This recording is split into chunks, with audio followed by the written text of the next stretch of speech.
भाई सवाल मेरा सीधे है कि कांग्रेस ने जिस नेता को ठुकरा दिया, जिस नेता को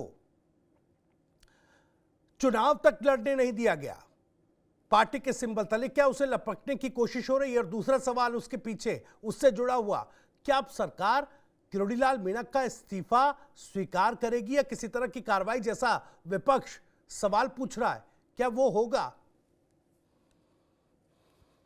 इस सबसे पहले तो आप बता दूं कि भारतीय जनता पार्टी किसी भी नेता को लपकने वाली पार्टी नहीं है। जी भारतीय जनता पार्टी नीति को आत्मसात कर, यदि भारतीय जनता पार्टी में कोई नेता अपना मेंबरशिप लेना चाहता है तो उसका स्वागत करते हैं, अभिनंदन करते हैं। जी ये लपकने जैसी स्थिति भारतीय जनता पार्टी की नहीं है। भारतीय जनता पार्टी में न नेताओं की कमी न कार्यकर्ताओं की कमी है।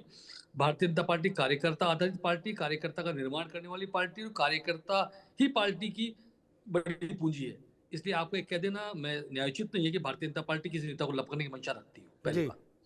और किसी नेता को कांग्रेस को टिकट दिया नहीं दिया हम इस वक्त नहीं देखते। माननीय नरेश जी मीणा पर जिस पर गंभीर आरोप है और आप अपने आरोपों के कारण वे जांच के दायरे में और पुलिस कस्टडी में है।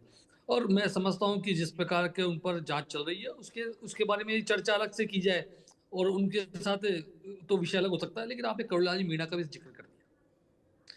सम्मानीय मीणा जी, करुणा जी मीणा राजस्थान में अपने संघर्ष के प्रतीक के रूप में जाने जाते हैं। जी यदि मैं माननीय मीणा साहब की बात करूं तो जोधपुर के सवाई माधोपुर के सीमेंट फैक्ट्री से लेकर के, और यदि चंबल के दस्यु को पकड़ने के अंदर और आत्मसमर्पण कराने तक की उनकी भूमिकाएं बड़ी शानदार रही है। और राजस्थान के अंदर वर्तमान में युवाओं के साथ जिस प्रकार कांग्रेस सरकार से अन्याय हुआ, उस अन्याय को रोकने का काम संघर्षपूर्ण तरीके से किसी ने किया तो उसे संघर्ष के प्रतीक माननीय करुणा जी मीणा रहे। जी इसलिए मीणा साहब का भारतीय जनता पार्टी में से के प्रति जो आपने पूछा, इन सब बातों को लेकर मैं समझता हूँ कि आपको इन सब बातों को लेकर आदरणीय मीणा साहब से, करुणा जी मीणा साहब से ही संपर्क करना चाहिए था। वे शायद आपकी इस बात का ज्यादा अच्छे जवाब दे सकते थे। नहीं, ठीक है सर। देखिए लक्ष्मीकांत पारिक साहब, मैंने तो वो लपकने वाला शब्द थोड़ा जानबूझकर इस्तेमाल किया था। मैंने कहा देखूं किस तरह का जवाब पारिक साहब देंगे क्योंकि अब देखिए नरेश मीणा मामले में सरकार भी तो थोड़ी नरम पड़ रही है सर। नरेश मीणा के माता पिता ने मुलाकात की मुख्यमंत्री से, मुख्यमंत्री की तरफ से आश्वासन दिया जा रहा है, जैसा नरेश मीणा के पिता बता रहे हैं कि भाई जो समरावता में ग्रामीणों पर केस दर्ज किए गए वो भी वापस लिए जाएंगे। तो आखिर ये नरमाहट आई कहां से? मैं तो ये पूछ रहा हूं, क्या विकल्प मिल गया है बाबा किरोड़ी का? क्या ये संपूर्ण जितना भी आपने वार्तालाप बताया, माननीय मीणा साहब के पिताजी ने बताया, क्या आप इसकी पुष्टि करते हैं? या आपने मुख्यमंत्री जी से आपने इस पर प्रश्न किया, माननीय मुख्यमंत्री जी का इस बात की पुष्टि की है?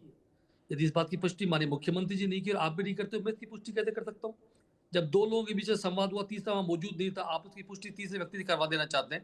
ये तो जी बिल्कुल भी ऐसी घटना नहीं है। जब दोनों व्यक्ति इसकी पुष्टि करते हो तो निश्चित रूप से, और या फिर आप वहां पर मौजूद हो किसी भी दृष्टि से, तो आप पुष्टि करें।